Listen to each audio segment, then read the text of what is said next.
Testing. Testing. All right. Do not get excited, everyone. This is going to be real short. I just had one of those days and one of those nights, and I couldn't get to sleep. And I went over to Pure Butterfly Spirits other channel. I think this is her live channel where she just talks about general stuff. And tonight's conversation was pretty good. There was a lot of technical difficulties on some of the participants in, but it's still it was the conversation was really good before I had jumped into it, and the conversation was good during it, when I had joined. But and you can all just go and check that out if you'd like it. I only came here to do this quick live stream because I just wanted to reflect on a couple of things because it fell into it was a complete coincidence that we started talking about the guy that was in it. One of the participants of the live stream was a guy named Preem. I guess his handle is a play on words for the word supreme. I guess I don't know. I never asked him. I've never really seen him before. Maybe a couple of times here and there, but on Pure's mainly on Pure's channel. I think he's really one of Obsidian's buddies. But and I know he's definitely in the black red pill scene and the black MR amongst the black MRAs and what have you. But one of the things that he brought up was something that I was already thinking about and turning over in my head a couple of days ago. But first, I want to talk about him. Okay. So he brought up this thing about other people's cultures and how literally what he was basically saying is that African Americans don't really have a culture. That if you take away, fashion and food or dance, what else is there? That there's no real tradition. I guess what he was really trying to say, there's no real values. We're literally animals. And therefore, that is why it speaks to our dysfunction as a community or as a diaspora. Now, no one's going to deny that, you could talk about people who make bad decisions or, you want to get into arguments about morals and ethics or lack of ethics and morals, whatever. If you want to talk about the dysfunction of the black community, but if you're going to talk about that and say that that's the reason, I'm going to disagree and say that is not the reason. It is not the only reason.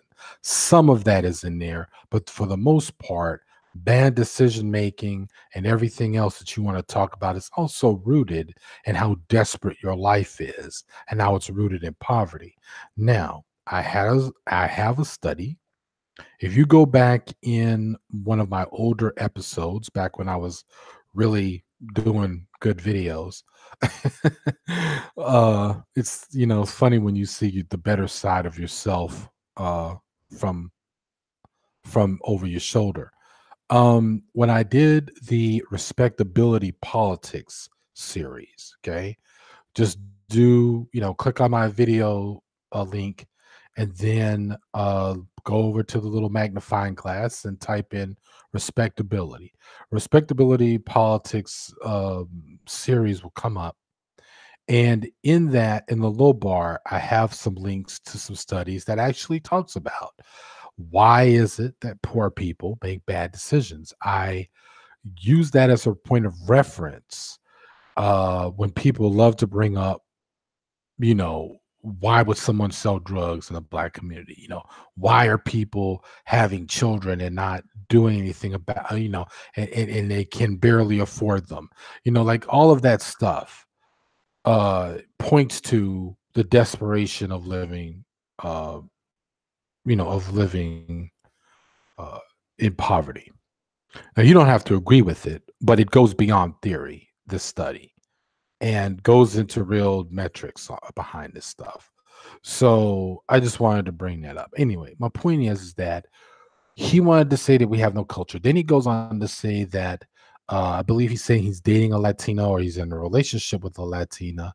He referred to her as Latino. So I'm kind of curious if he's even telling the truth there because he got the he got the vowels incorrectly, even though I'm incorrect because I barely the term now is Latinx as they as people of Latino descent or the political ones, I should say, are now wanting to refer themselves as Latinx. But the Latinx community, um, he wants to say that they are rich with traditions.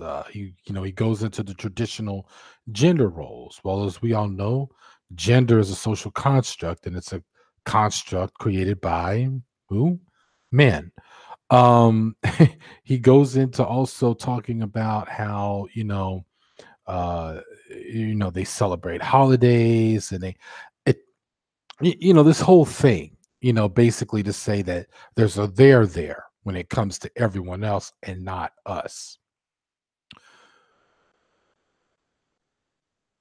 Well, first of all, I'm looking right now at a statistic on the breakdown of races, and I'm gonna put the link in the low bar probably tomorrow because it really is late, and now I'm just now getting tired. But anyway, and the breakdown is funny because even right now, in a manner of 9 years range in this one particular study, you see a steady increase amongst the Hispanic or Latino, as they're called, in the study. You see their numbers growing in terms of single parenthood. Now, I'm not getting into this if everyone else does it, then we're not wrong.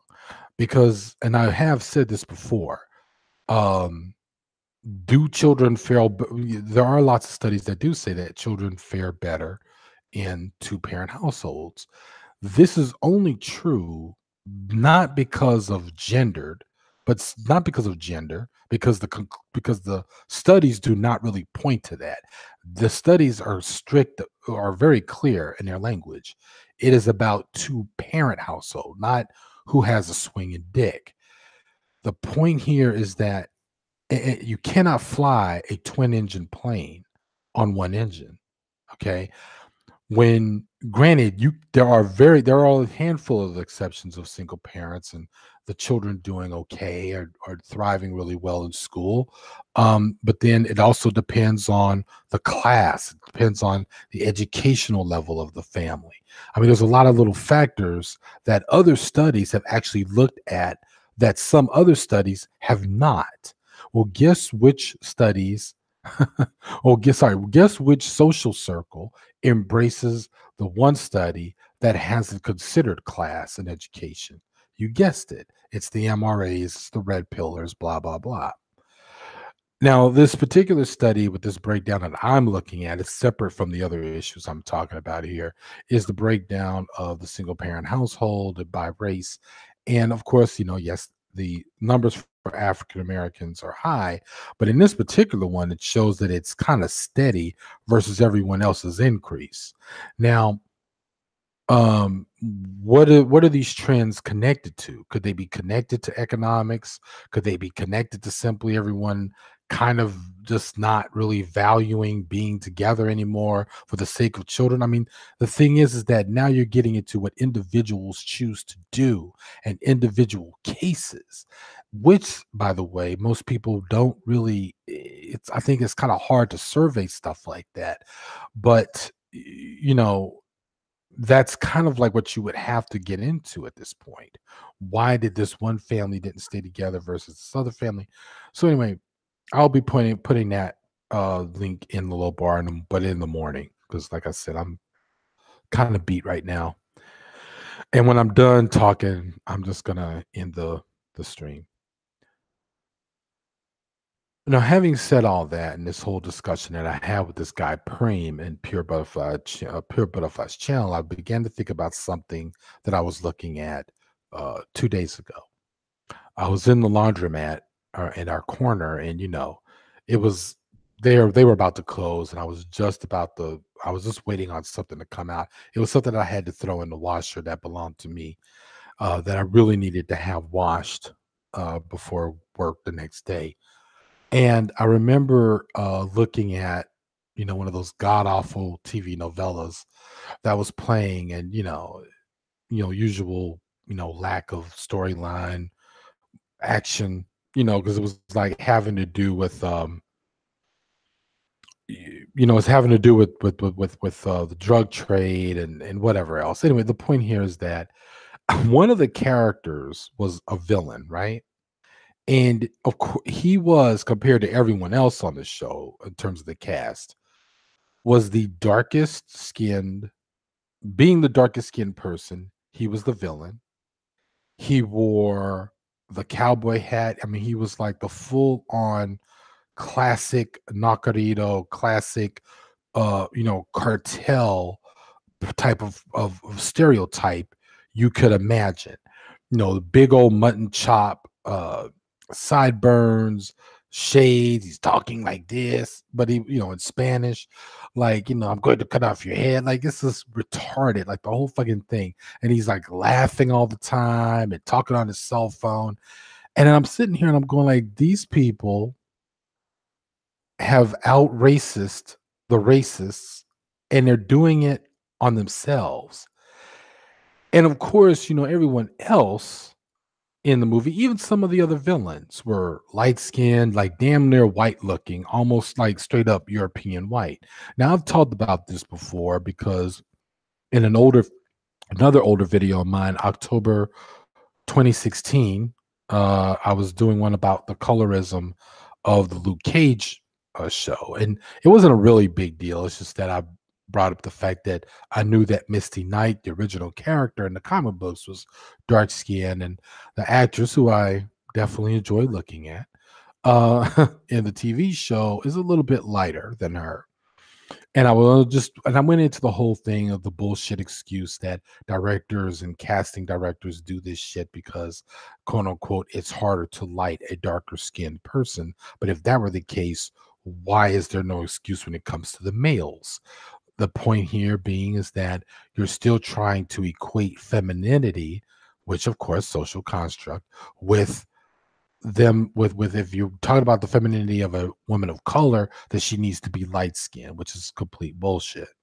So my and that their excuses was hard to light them. Well, it's not hard to light the brother who plays Luke Cage. So what the fuck are you talking about?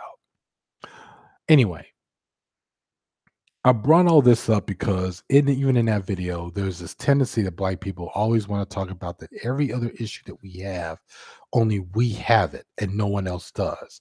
But clearly, if you looked at Latino television, just for, you don't even have to look at it for more than 15 fucking minutes, you can clearly see there's a colorist issue amongst them.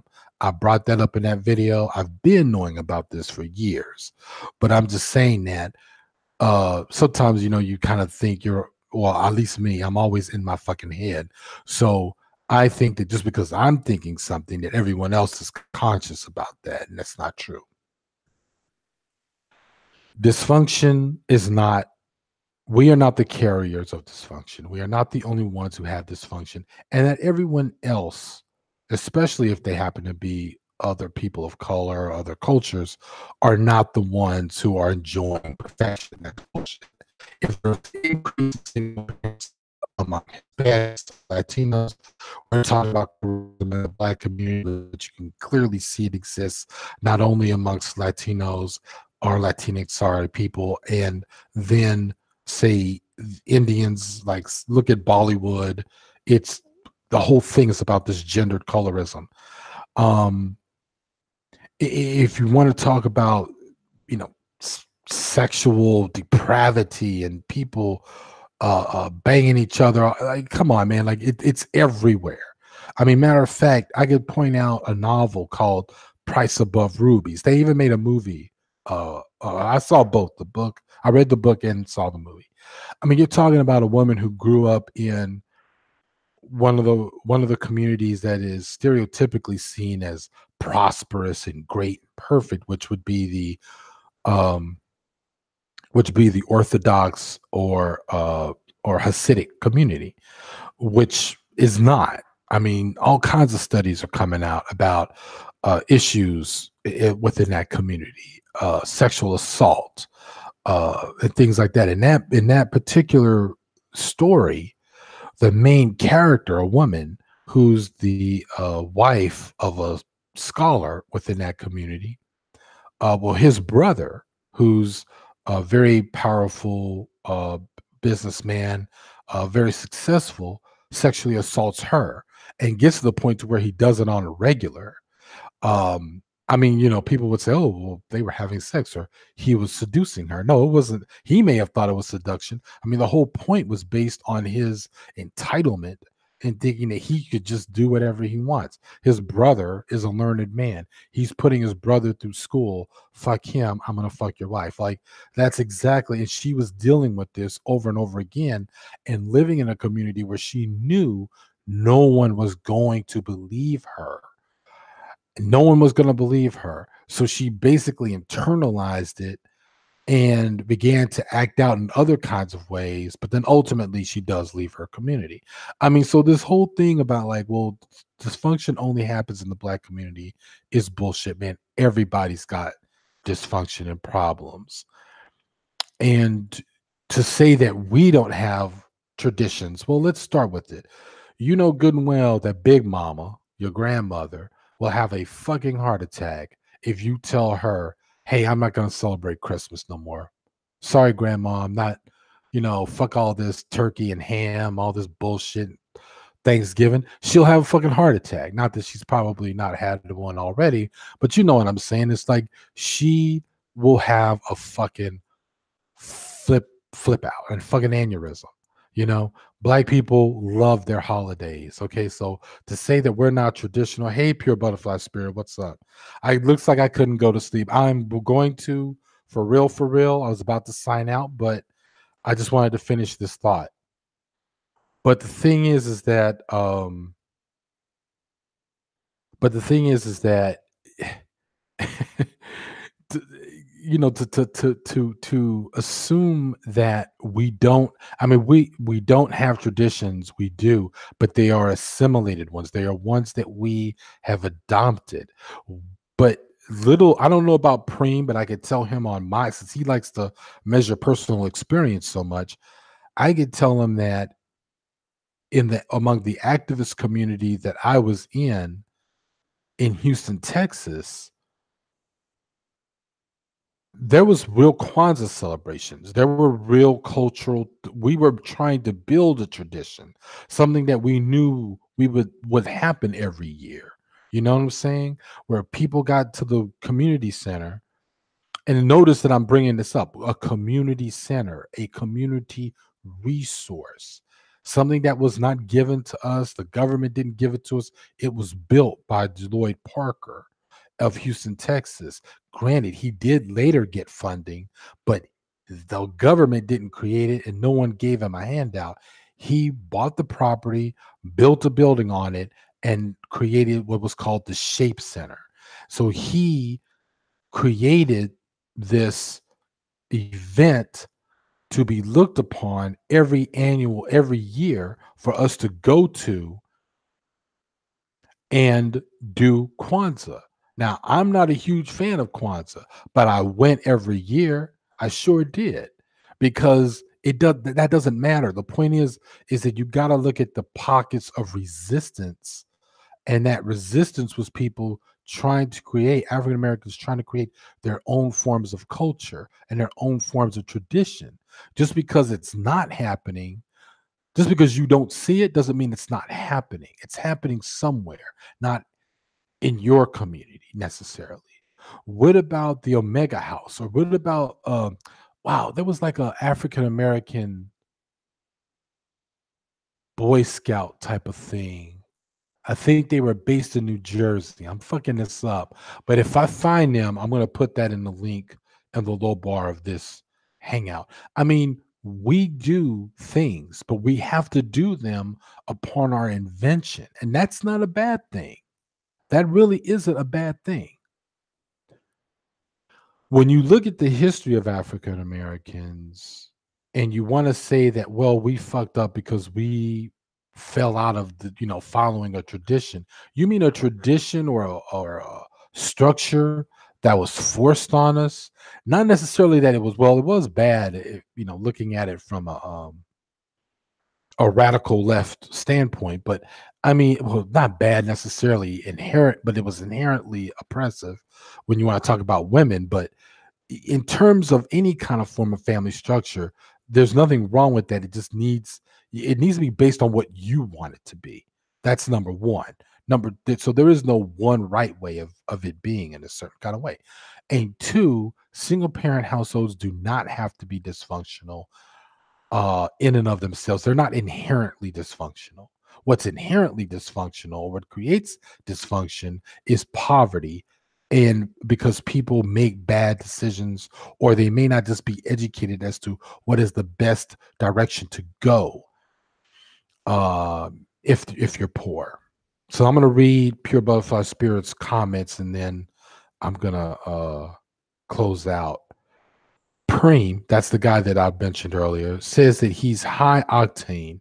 So he has high octane cultural Christmas. Wow, Pure Butterfly Spirit, I have no idea what the fuck high octane even means. But maybe one day I might have Preem here over here as a guest so I can learn what the hell he means by that.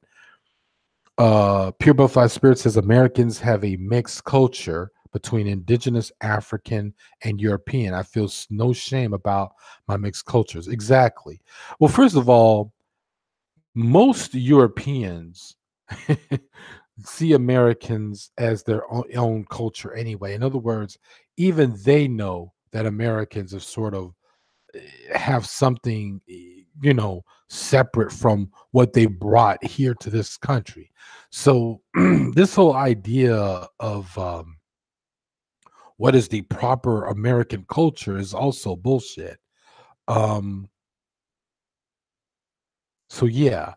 And besides, if you want to talk about what I mean, even now, American music is jazz, and guess who created that? Pure Buffalo Spirit says modern day America has Asian, African, South American, European, African, etc. culture mixes, and that's true too. It is no accident, Pure, and you know this, that if I mean, now that we're going to talk about other aspects of culture, so we are going to talk about food. I mean, it's no accident that a Korean man decides to have a food truck and he's serving kimchi with greens, but the greens are cooked the way African Americans cook greens. Like, again, like this dude, I get what he was doing, what he was saying. If you peel away culture, the kind of foods that black people eat, or the way they dress, or the way they speak, or what else do they have? And I'm going to tell you that it's not an easy answer to that. We have a long history first of there was slavery. Then after that, there was simply, oh, you're free, um, function, which was basically left up to us saying, what do you do with that? Who are we? You know what I'm saying? Oh no, we speak English, we're English. We speak, we're Americans, so we're Americans. But what the fuck does that mean? The other factor, however, is that we don't want to talk about the redlining of finances and economics that was aimed at the African American community from day one, after slavery. So come on. Anyway, that's all I got to say, man. Is that one, looking over the fence at other people and saying everything is fine with them and they're fully functional, but we're not. We have got to get out of that thinking. If you really want to reverse what you think is dysfunctional, you're going to have to first learn what causes the dysfunction, identify it, and then reverse the effect. Going back to trying to be fucking leave it to beaver is not a cure and a fix all for that. All right. Uh Last word from Pure Butterfly Spirit is right. Ethnicity and culture stripped away. Okay, right. She was just repeating what pointing out what Preem was trying to say. Well, that's it, y'all. That's all I got to say about that. Now I really am going to go to bed. Peace. This is the Garage Autonomist.